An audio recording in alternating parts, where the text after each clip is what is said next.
Halo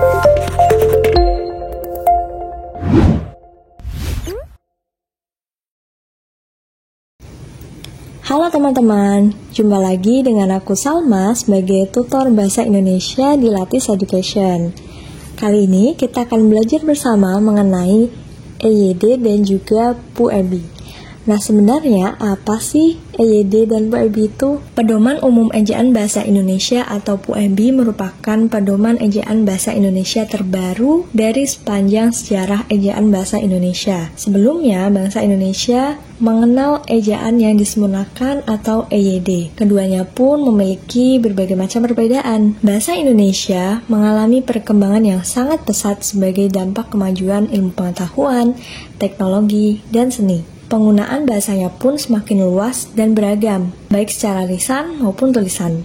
Hal tersebut menyebabkan adanya penyempurnaan terhadap ejaan bahasa Indonesia yang telah dilakukan oleh Badan Pengembangan dan Pembinaan Bahasa, Kementerian Pendidikan dan Kebudayaan. Penyempurnaan tersebut kemudian ditetapkan menjadi Peraturan Kementerian Pendidikan dan Kebudayaan Nomor 50 Tahun 2015 tentang Pedoman Umum Ejaan Bahasa Indonesia atau PUEB. Itulah sekilas mengenai sejarah perkembangan ejaan di Indonesia.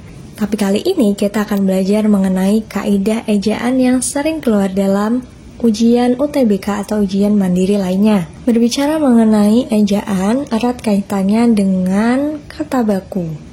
Kata baku merupakan kata yang cara pengucapan atau penulisannya sesuai dengan kaidah-kaidah standar atau kaidah-kaidah yang telah dibakukan, seperti yang tercantum dalam PUEB. Tapi, nggak mungkin kan kalau kita menghafal satu persatu kata baku di dalam PUEB? Makanya, kakak punya beberapa trik mengidentifikasi kata baku. Trik yang pertama, ingat padanan kata lain yang berhubungan. Contohnya, apotik versus apotek. Kata bakunya adalah apotek, karena ada apoteker, nggak ada apoteker.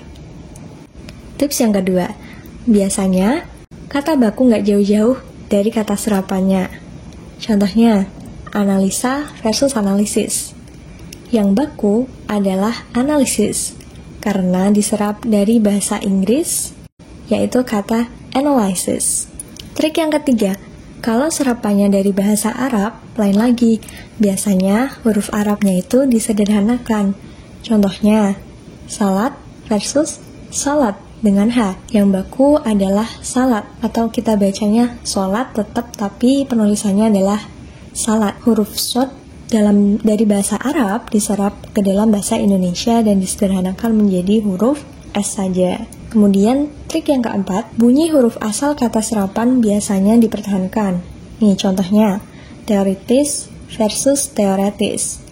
Yang baku adalah teoretis, karena asal katanya dibaca teoretik dengan E, bukan dengan I. Trik yang kelima, tidak ada akhiran IR atau IR dalam bahasa Indonesia. Jadi, penulisan yang tepat adalah legalisasi ya teman-teman, bukan legalisir.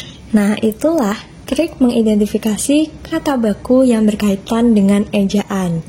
Sampai sini sudah cukup paham ya teman-teman. Untuk lebih pahamnya lagi, jangan lupa simak pembahasan soal di video-video berikutnya.